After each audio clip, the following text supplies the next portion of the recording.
What if the change you have been waiting for does not begin with money, contacts, luck, or some perfect plan, but with one quiet feeling repeated in the dark until it becomes more real than your fear? Think about that for a moment, because tonight's message is not about trying harder. It is not about forcing life to move. It is about the strange power of a simple assumption held long enough to harden into fact. A woman with almost nothing did exactly that, and her whole world turned. No big strategy, no complicated routine, no endless list of goals, just one inward shift, one mood, one sentence. And what followed was so unexpected, so direct, and so complete that it sounds almost impossible until you see the deeper pattern behind it.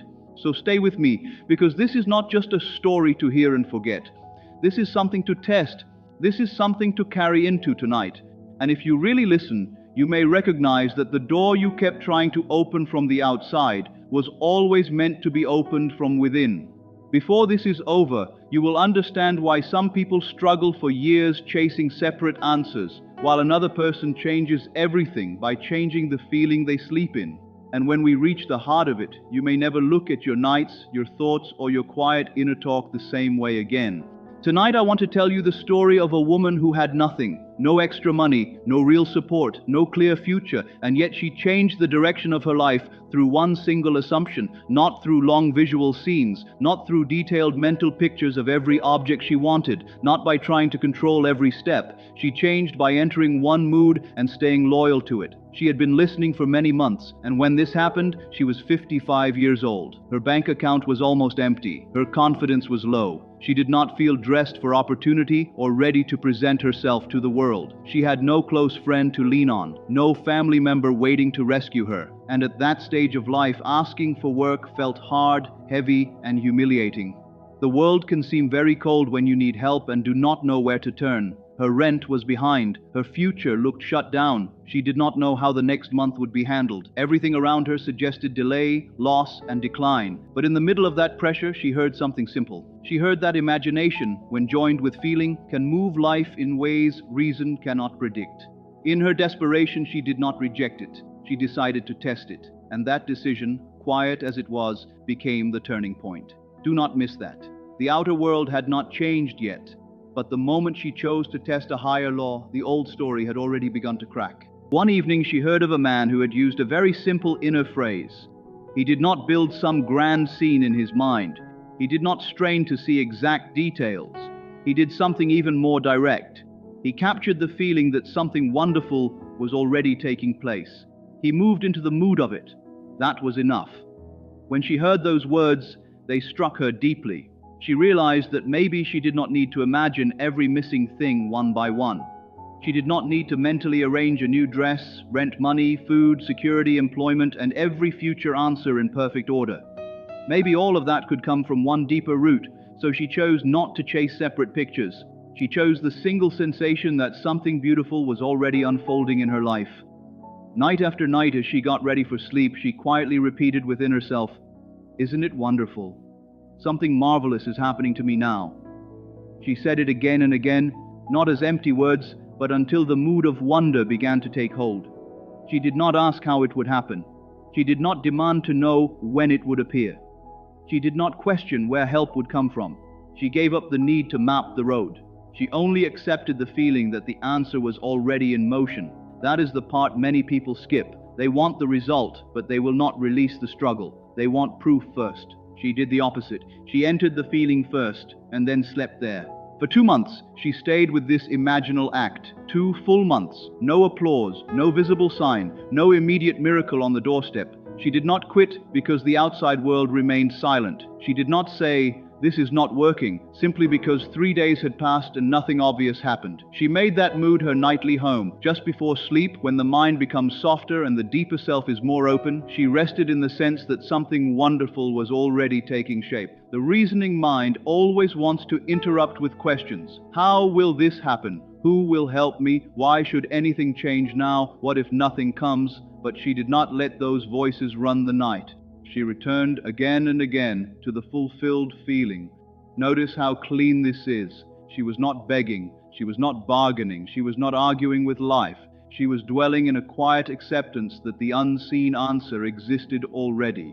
And here is a powerful point. She was not even naming one exact desire. She was living in the broad mood that good had begun. Many people fail because they keep digging up the seed every morning to check if it has roots. She planted inwardly and let the deeper law work. If you are listening closely, you can already feel the lesson pressing on your own life. Maybe your breakthrough is not waiting for more effort. Maybe it is waiting for inner consistency. Stay with this, because the next part reveals how strangely and beautifully life can arrange itself when the mood is set. Then, in early October, something small happened. So small that most people would have ignored it. She met a casual acquaintance she had not seen for many months. It was not a dramatic meeting. It was brief, ordinary. They spoke for a moment. He mentioned that he was about to leave for New York. That was all. Nothing in that exchange looked like rescue. Nothing in that moment screamed, "Your life is about to change." And that is exactly why this matters. The bridge of events rarely announces itself with trumpets. It often looks normal while carrying something extraordinary. She thought little of the meeting and moved on. But exactly 1 month later, to the day, that same man appeared at her door. Imagine the scene. A quiet day, a knock, a familiar face, no warning, no build-up. He stood there and handed her a certified check in her name for $2,500. For her, it was a shock, a real shock. She had not manipulated this man. She had not chased him. She had not organized some scheme behind the scenes. When the first surprise settled, the story came out. During his trip, he had run into a mutual friend she had neither seen nor heard from in more than 25 years. In those lost years, that old friend had become extremely wealthy. And upon learning of her present condition, he instructed this man to bring her the check at once. Right there you can feel the invisible threads of life moving. A chance meeting, a forgotten connection, a long-separated friend, a message delivered at the exact time. Tell me, reason alone could have arranged all that with such precision. But it did not stop there. The man also gave her another message, one even more astonishing than the check itself. He told her that from that day forward, a similar check would come every single month for the rest of her life. Think of the weight of that moment. This was not a one-time rescue. This was not a temporary patch. This was sustained provision, ongoing support, the kind of answer that reaches beyond 1 month's fear and begins to heal the deeper wound of insecurity. And that is exactly what happened. From that point on, she no longer knew lack in the old way. Her needs were met. Her nervous fear began to quiet down. Her health improved. Her whole sense of life softened into relief, safety, and peace. Now listen carefully, because this is where many people misunderstand the principle. She did not receive this change by obsessing over 10 different needs one by one. She did not chase separate objects with panic.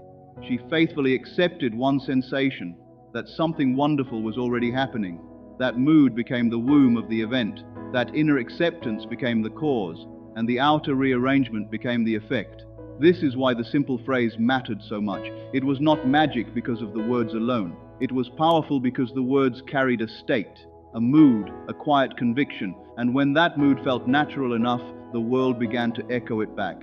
If you have ever wondered whether a single inner shift can truly move outer facts, this story answers with force. Yes, it can.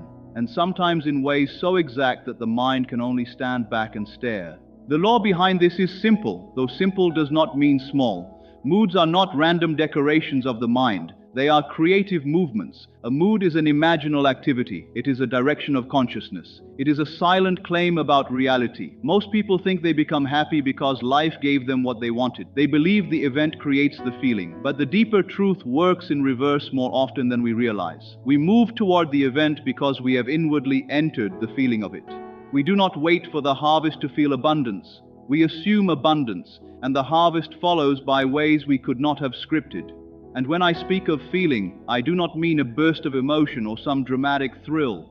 I mean acceptance, the calm inward sense that the thing is done, the quiet naturalness of fulfillment. That is why someone can whisper a simple phrase in the dark and produce more change than another person making loud declarations all day while inwardly doubting every word. Feeling is not noise. Feeling is inward agreement. It is the secret yes. And when that yes is carried into sleep, it enters deeper levels of being where the outer life begins to take shape. So ask yourself honestly, what mood have you been sleeping in? Relief or fear, fulfillment or delay, quiet trust or repeated panic? Because night after night, whether you know it or not, you are planting something. This is where the whole conversation becomes personal. It is no longer only her story. It becomes a mirror held up to your own inner life.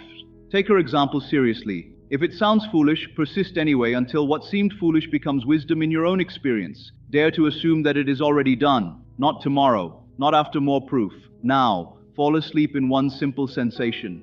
Isn't it wonderful? Something marvelous is happening to me now. Let that be enough. Do not turn it into a struggle. Do not demand that your mind show you the route. Do not force 100 mental images until you exhaust yourself. Return to the feeling, rest in it.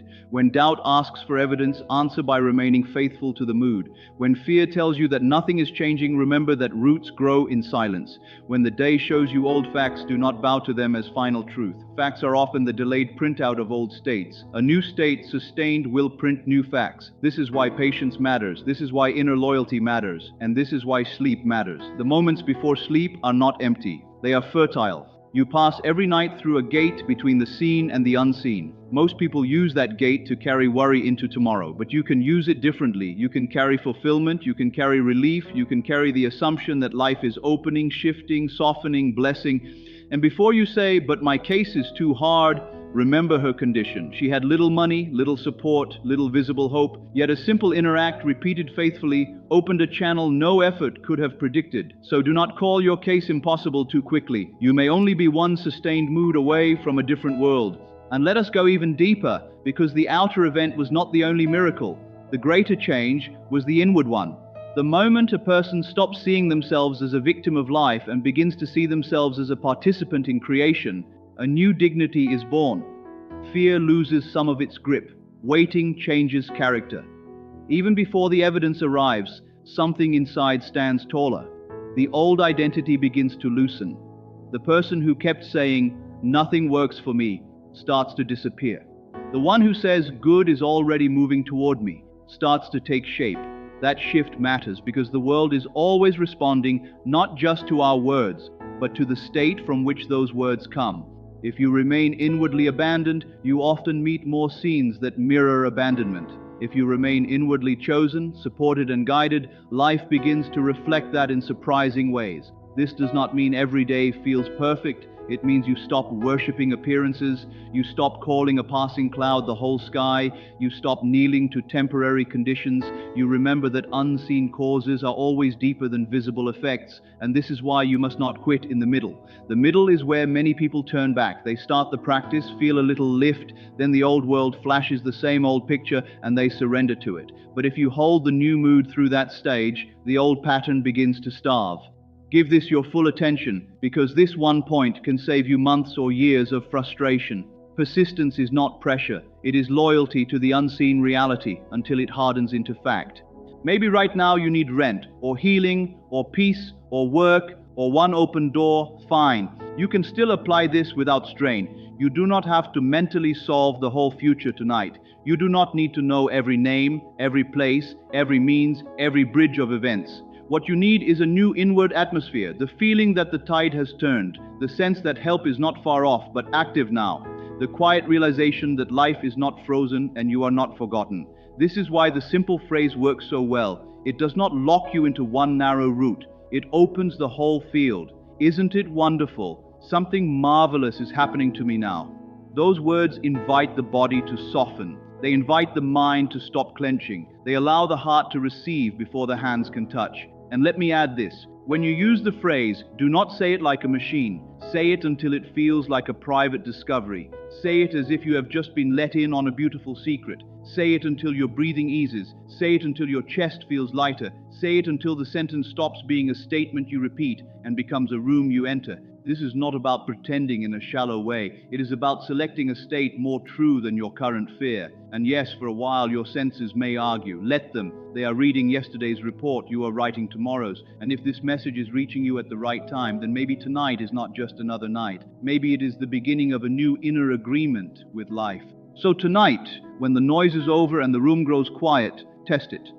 Lay aside the old story for a little while. Put down the tired identity you have been wearing. Stop introducing yourself inwardly as the one who is always late, always unlucky, always overlooked, always struggling, always one step behind. That robe has become too heavy. Choose another part. Play it boldly within. Become the one for whom things are opening. Become the one whose life is quietly turning in beautiful ways. Become the one who is already receiving. Do not worry if the world has not caught up by morning. It will. The outer world is often slower than the inner shift, but it cannot resist it forever if the new state is held with steadiness. You are not at the mercy of random events the way you are taught to believe. You are not condemned to repeat yesterday simply because yesterday was loud. There is an operant power within you, and it is awakened by assumption, directed by feeling, and impressed through repetition into the deeper self. This is why you must guard the final moments of the day. They are sacred. They decide more than you think. Carry into sleep not the fear of what may happen, but the wonder of what is already beginning. And if part of you still doubts, that is all right. You do not need perfect faith to begin. You only need willingness. Whisper the phrase anyway. Enter the mood anyway. Return to it tomorrow night and the next. Because one day, often when you least expect it, the knock will come, the message will arrive, the bridge will reveal itself, and what once seemed impossible will feel almost natural. And when that happens, do not call it luck too quickly. Remember the seed. Remember the nights. Remember the silent acceptance that came before the visible change. Remember that the unseen was moving long before the seen caught up. This is how life often works. First the inner claim, then the rearrangement, first the mood, then the meeting, first the assumption, then the event. So if you needed a sign to begin, let this be enough. Start tonight, not with strain, not with fear, not with a desperate attempt to control every outcome. Start with a softer strength. Start with the feeling that good is already in motion. Start with the simple wonder that something beautiful is unfolding for you now, even if you cannot yet name its shape. And stay with it. Really stay with it. Because the one who persists in the fulfilled feeling is not wasting time. They are tuning themselves to a different order of cause. They are stepping out of the old dream of limitation and into a new role altogether. And once that role feels natural, the world begins to mirror it with remarkable obedience. So tonight, fall asleep in that one clean sensation. Isn't it wonderful? Something marvelous is happening to me now. Carry it gently, carry it faithfully, carry it until it feels more true than your problem. Then watch closely. Because the story may not end on this page. The next chapter may be forming in your own life already, quietly, invisibly, and with more power than you have ever dared to believe.